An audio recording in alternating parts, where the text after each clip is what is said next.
Hello, plant friends. So, today I am joined once again by Brian from Switzerland. Brian grows his plants inside a greenhouse that's inside his house. That means he has to control basically all the elements of plant care, including lighting, humidity, air circulation, in addition to, watering and soil and potting and all that stuff. So, this is part three and the last of the episodes with Brian. Part one was about lighting, part two was about humidity control and augmentation and that stuff. And in this episode, he's going to share with us shelving, organization, and I think like soil or something. Hope you guys enjoy. I am Brian.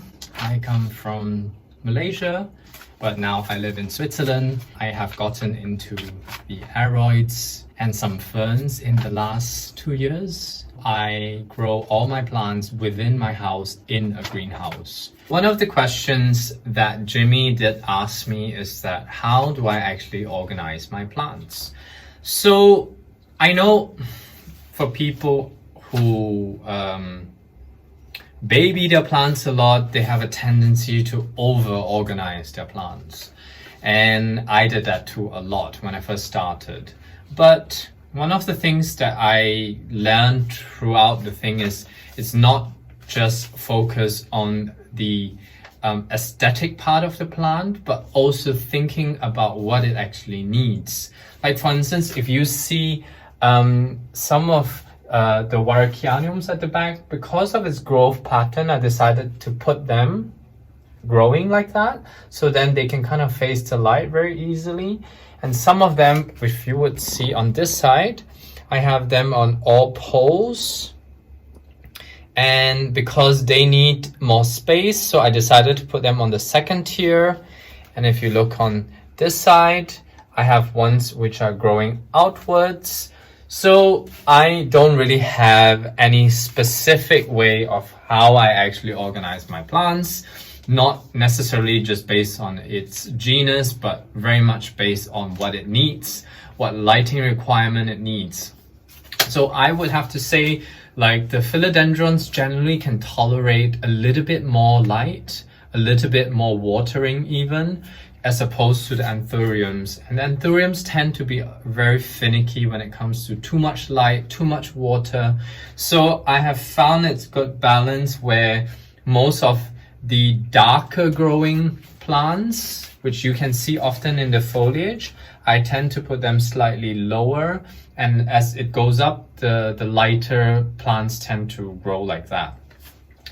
But I mean, some of them, they should be getting less light, but they're still on top because I'm running out of space, obviously. So I have to kind of just do it like that. So if you can see all my plants, they are on shelving and they are in these ventilation tubes that I have cut out, if you can see. And I've sealed them off at the ends with silicone. And they also have vents that can drip the water down, and that kind of goes back down to the bottom where I have all my stuff, which I keep all the distilled or waste water. And this is good because I can just do whatever I want to very easily, water all my plants and not have to worry with all the drip off. So this has functioned really well. And if you will look under the shelving, I have just bought normal L brackets, screwed it onto the system, put some wooden boards on it, and I have done like a tier system, which helps the distribution of the light much better. And so these are the 6 tracks that that's running down. And on the back here, I've done the exact same thing, but there are much smaller L brackets on the back, if you can see. And I have all my plants like that. And these ones are not in these ventilation tracks, but just normal pot what do you call them? Under pot holders? Yeah, exactly. So guys, I want to show you my lowest level of all the different tiers. As you come down to the lowest level, you will see I have put all my seedlings underneath here. And it has a LED tube light that I've kind of stuck onto it. And it provides a decent amount of light, and I'm able to utilize the space underneath the racks as well. So I keep most of my sensitive plants in here. The ones that needs a little bit more work, I have all my shinglers under there, which I really have to mount sometime soon. And I have some ferns, some begonias at the back there, and some of them are just sticks which need a bit of time to get there again.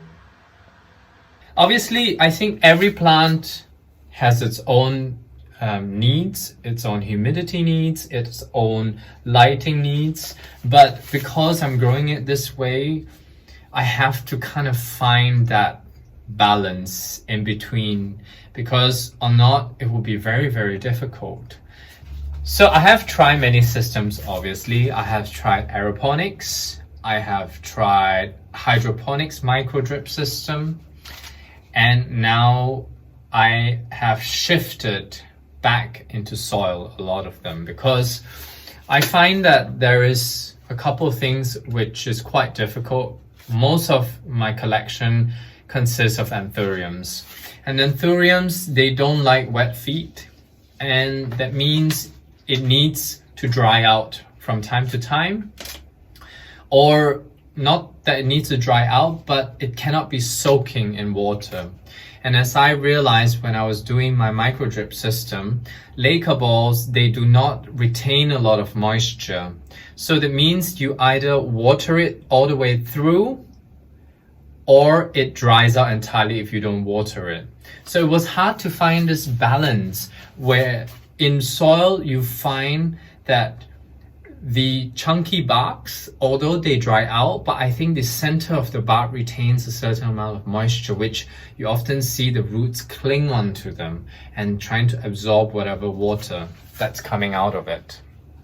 My lesson learned is that try to emulate its environment that it comes from, rather than trying to, of course, you know, we are in a world where we are trying new things. Obviously, our plant hobby has really changed because we have brought them indoors, but we have to just realize that these plants, they grow in the wild and they have a certain growth pattern and they have certain humidity needs. So yes, we can try to adapt them to, but don't be too sad if it doesn't happen, because they have their specific needs as plants. Yeah. So this is something that I would like to show you guys. It's an experiment. I decided to make a Hygrolon tower with pockets in them, which I filled with sphagnum moss, and I grew all my seedlings in there. So you can see it used to be 4 layers of seedlings, but a lot of them I have sold, some of them I have given it to my friends. But this is very practical because on the underneath here you can fill it with water, and this Hygrolon material that's made from EpiWeb from Sweden, they actually wick the water from the bottom up. Some of the top layer I have to water a little bit because I have a feeling that the water wicks only about 30 centimeters to about there, to the 3rd layer. So I would suggest anyone who wants to do this, please kind of keep it at around 30 centimeters, because or not, it will not wick further than that. And at the back here, if you would see, this is actually one of my watering canisters. It takes about 5 liters of water, which is extremely practical.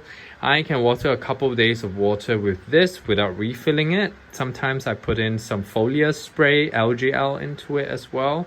All you have to do is pump it, and then with this you can just squeeze this and it will disperse either a mist or a straight stream depending on what you decide you want to have. Yes. This is, I think, for me, a little bit about my greenhouse and a little bit about the setup of my greenhouse. I hope you guys enjoy it, and thank you, Jimmy, again, and I will see you guys very soon. Oh, and I am on Instagram at b.chan4. You can find me there if you have any questions. I'm so happy to hear from any of you, because I think it's good that as a plant community that we have places to go to ask questions, to try new things, as have so many people have helped me throughout this journey. I'm very, very thankful. Yeah. All right, guys, thanks so much for watching. And again, thank you so much, Brian, for this like wealth of information that you've shared with us.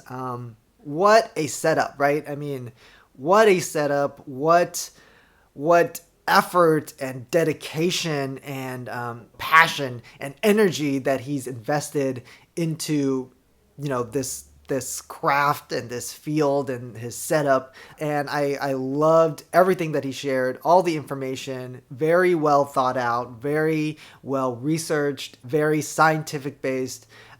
Definitely give him a follow on Instagram, guys, if you aren't following him already. Check out the first and second episodes with Brian.